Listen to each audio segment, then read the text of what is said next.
السلام علیکم ورحمت الله وبرکاتہ. زه یم ستاسو ورور ولی الله یو ځل بیا د پښتو ټک یوټیوب چینل له طرف نه ستاسو په خدمت کې حاضر یم. قدرمنو په ویډیو کې به زه تاسو ته وښایم چې د موبایل د درېیمې کیمرې کوم راز دی. ستاسو موبایل کې چېرته په داسې محفل کې پاتې شي ستاسو نه چې هلته کې څوک د هغې د کولاوالو کوشش وکړي، مطلب د هغې نه د پاسورډ ویستلو کوشش وکړي یا ستاسو ډیټا ځان ته د اړولو کوشش کوي. ټیک ده، نو ستاسو موبایل به تاسو ته د هغه حلوایي د هغه عکس چې دی هغه به هم تاسو ته ښایي. کله چې هم ستاسو په موبایل باندې څونه پیرې چا هم ټرای وکړه ستاسو د پاسورډ بریک کولو، ستاسو ته پاسورډ کولولو، نو ستاسو موبایل به تاسو ته ډایرکټ د هغه تصویر چې دی هغه ښایي سره د ریپورټه د فول ټایم هر څه سره. نو قدرمنو دغه طریقه درته راښایم په نننۍ ویډیو کې.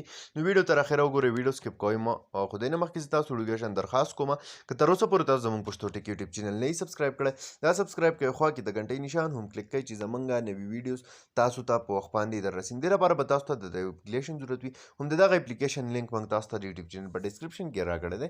تاسو به سمپل د اپلیکیشن خپل موبایل ته انسټال کړئ. کله چې دا اپلیکیشن تاسو خپل موبایل ته انسټال کړئ، د اپلیکیشن تاسو کولاو کړئ، نو تاسو ته به داسې شان یو انټرفیس راشي. دلته کې تاسو له یو بټن راکړی دی د آن آف، سمپل دا به تاسو ته زیږي نه آن کړئ، دا به تاسو نه فرمیشن غواړي. ټیک ده، دې له به تاسو دغه فرمیشن ورکړئ.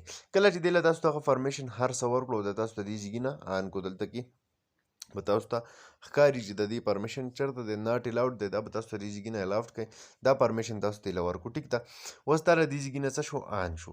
اوس چې دا کله آن شو، کله ستاسو موبایل اوس خپل لاک کوئ او بیا بل څوک راشي ستاسو د موبایل له کوډ کولو کوشش کوي، یا تاسو کولوئ خو تاسو پاسورډ غلط ورکوئ یا کوډ خپل غلط ورکوئ، نو دا به ډایرکټلی تاسو له د هغه تصویر وباسي. دا وګورئ دلته کې نور فردر لري سیټینګس چې دي هغه دا دي. ټیک ده، سکسسفل انلاک اټمپټس مونیټرینګ، مطلب چې څومره پیرې په دې کې پاسورډ چا ورکړو هغه ناکامه شو، دا به د دې زیږي نه تاسو آن کړئ.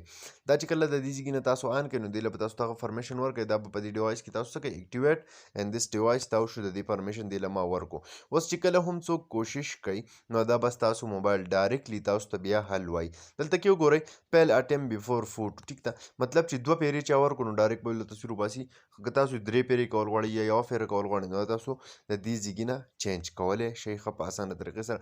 ورپسې که د دې تیم تاسو چینج کول غواړئ، نو هغه هم تاسو د دې زیږي نه چینج کولی شئ ښه په اسانه طریقې سره. نو د دې نه بعد به څوک هم ستاسو د موبایل د کولولو هډو کوشش نه کوي، ټچ کولو کوشش به یې هم نه کوي، مطلب ستاسو موبایل به بالکل محفوظ پاتې شي د هر چا نه.